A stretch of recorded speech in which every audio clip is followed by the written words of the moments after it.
Hi, my name is Nicola Wells, and I'm an organizer for FIRM, the Fair Immigration Reform Movement, a project of the Center for Community Change. So I help organize immigrants' rights groups, specifically in the Northeast, and then I help groups around the country learn how to use social media in their offline organizing and in their statewide campaigns. I come to PDF every year because I find it's one of the top places for me to meet other people that are thinking about social media in the same way that I am. Like, they're not only thinking about how can you go big and really have a large scale, but also how can you go deep into communities. And I've met a lot of people here that really challenge the way I think about using social media.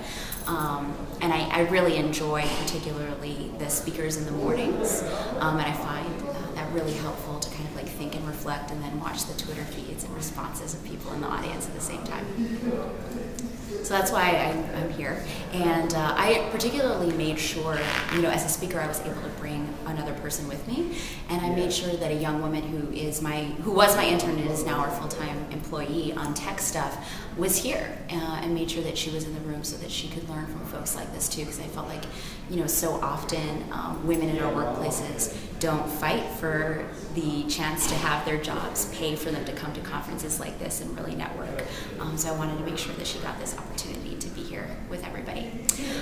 So when it comes to diversity and conferences, I'm really reminded of a conversation that I had with a room full of women in DC about a year ago, last summer. We were sitting down and talking with one another and really reflecting on the conferences that we were seeing that year and how there was this real lack of women on the panels, and that women had been doing great things all year, but that work wasn't being reflected in conferences within the industry.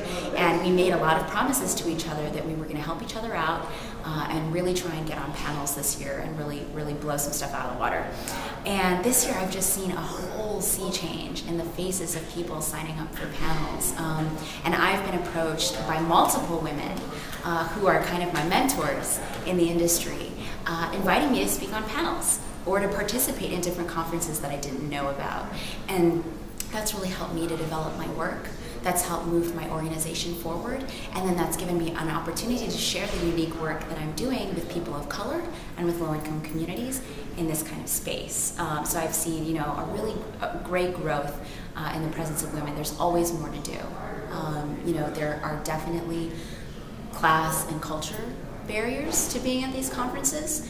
I do a lot of work with low income and poor groups around the country that are using social media and technology in really cool ways, but they'll never get a chance to come to a conference like this and share what they've learned from their experience.